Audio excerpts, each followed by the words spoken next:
everyone, Miss Turdick here, and the focus of today's video is going to be the long jump. So before you get started, you want to make sure that you have a trusted adult supervising. Before you participate in physical activity, you should have done a warm-up. Please reference the video on my YouTube channel that has the Phys-Ed warm-up. Before you get started, you also want to make sure that you're wearing clothes that are comfortable for participating in. You also want to make sure that you've got on some running shoes so that you don't slip. We've chosen to go outside today because you're going to need a big space to work. You probably don't have enough room in your house. Before working on long jump, you want to make sure that the area that you're using is safe. So if you are using a front yard, make sure that you're far enough away from traffic. If you're using a backyard, double check your area, making sure that there's no rocks, garbage, or dog poo.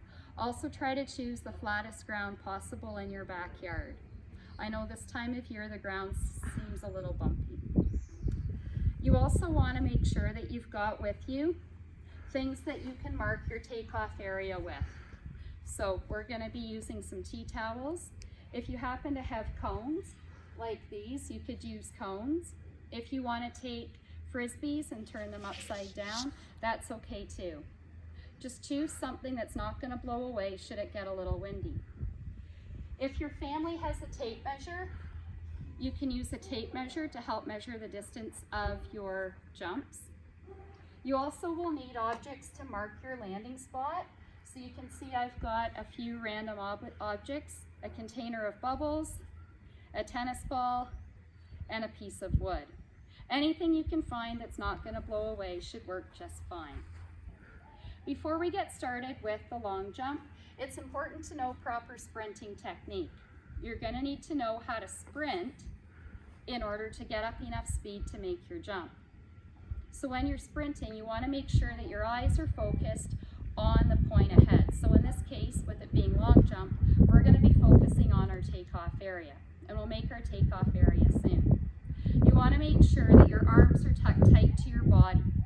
You can position your hands like so. This will make them streamlined, so it's easy for your hands to cut through the air. You want to make sure that your elbows are coming straight back. You don't want your arms flailing about at the sides because that will slow you down.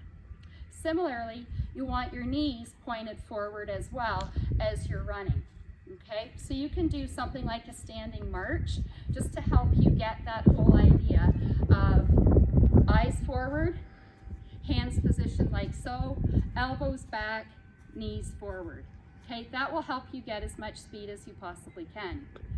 If it's a cooler day and you're wearing a jacket, you may want to make sure your jacket is done up. If your jacket's undone, it's going to be blowing back and that will slow you down while you're sprinting. Now that we've gone over proper sprinting technique, let's set up our area. So, in order to set up an area that's safe for a long jump, I want to set up my takeoff spot somewhere in the middle of my backyard. I need to allow myself enough space for sprinting, and I've also got to allow myself enough space for landing. So, let's grab our tea towels and set them up in the middle of the yard. I've already done my check for rocks, garbage, and dog poo, so I know that I'm good to go. Tea towels are set up. Now, I'm going to grab all my other things to have handy with me. You probably want to position those closer to the area where you think you're going to be landing in, but off to the side. You don't want to jump on top of these. I'm going to come back to my area where I'm going to begin my sprint.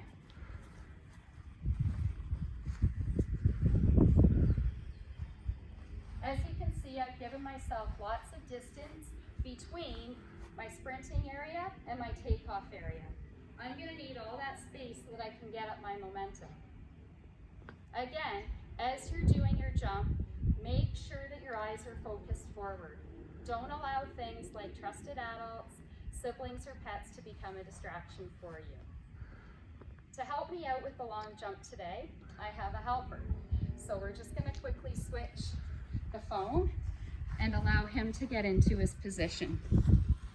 Okay, so you can see there's our takeoff area.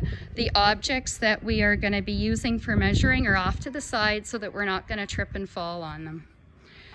And there is my helper in his place.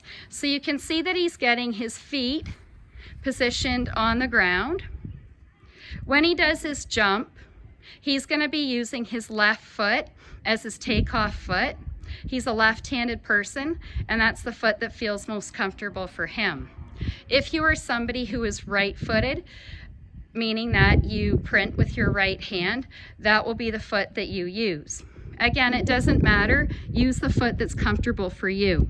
Now, the opposite leg is going to be the leg that is going to be used for you to gain your momentum. So his opposite leg, his right leg, is going to swing forward as he is jumping, and that's what's going to help to propel his body forward. Okay, we can see that he's got his arms tucked tight to his body. His knees are pointed forward towards our takeoff area. So when he's ready, he's gonna go. Excellent. And you can see that when he landed, he moved his body forward. If you're somebody who loses your balance, you want to make sure that you do fall forward. If you fall backward, you have to measure from the spot of your body that landed closest to the takeoff area. So we're just going to switch. I'm going to grab the tape measure and we'll see how far he went. So to measure, what you're going to do is position your tape measure in the center of your takeoff area. Stretch it across the distance of your grass, coming to the spot that you've marked in the grass. Okay, as you can see, he has jumped 3 meters, 61 centimeters. So that was a great jump. What we're going to do is take the tennis ball, drag it across to the side, and leave it. When he does his second jump, that way we can compare if he's getting better as he's practicing more.